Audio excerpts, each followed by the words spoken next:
Borderline'ı nasıl tedavi ediyoruz?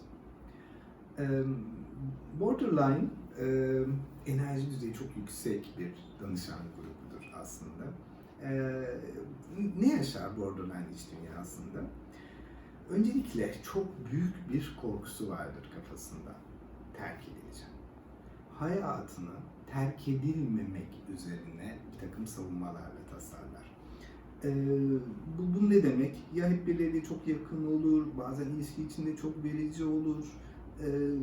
Sürekli terk edilmeyecek yollar bulmaya çalışır. Terk edilecek gibi olup olmadığını sürekli gözü açık bir şekilde takip eder. Sürekli irtibat kurmaya çalışır öteki tarafla. Yedek sevgililer yapar bu yüzden. Çünkü terk edilmek onun için çok korkunç bir şeydir. Nereden geliyor bu? Aslında çocukluğunda yetiştirirken annesinin kendi yalnızlık korkusundan gelen bir şey ve sen burada olmalısın. Bu daire içinde benim etrafımda olursan ancak mutlu olabilirsin gibi bir adeta yazılımsal bir kod girmesiyle ilgili olan bir şey çocuğuna. Dolayısıyla çocuğun bir evre vardır, hayata doğru gittiği bir evre, açıldığı bir evre, bir şeyleri keşfettiği bir evre. Orada anne adeta kementten tutmuş gibi geri çeker onu ve o evrede kalır çocuk. Ve anneden uzaklaştığı yerde ölecekmiş gibi korkunç bir duygu hisseder. Ama işin enteresan tarafı da hayat boyunca da uzaklaşmaya çalışır. Çünkü onun dışarıda hayat vardır, varoluş vardır onun için. O yüzden hem terk edilmeyecek şeyi bulmak hem de uzaklaşmaya çalışmak, adeta terk etmeye çalışmak borderline'ın ana savunmasıdır. Peki nasıl tedavi ediyoruz?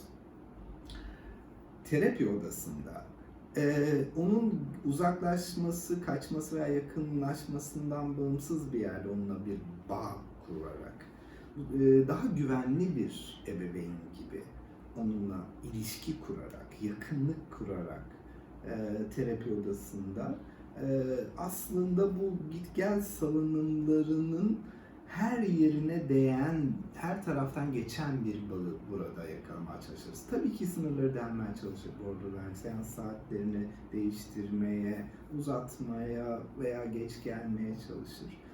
Sabit sınırlarla durduğumuzda ama hep orada olduğumuzda bu ona bir defa çok iyi gelir.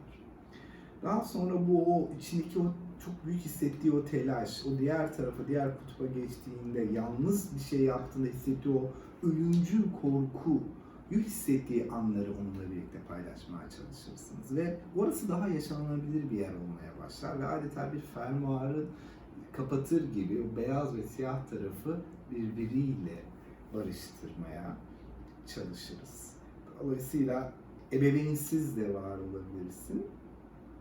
Ama bu kaçmak şeklinde olması gereken bir şey değil. İkisini bir arada birleştirerek, bütünleyerek, kendi iyi ve kötü taraflarını da bütünleyerek yapabileceğin bir şey olduğunu deneyimsel olarak terapi odasında yaşatmaya çalışırız.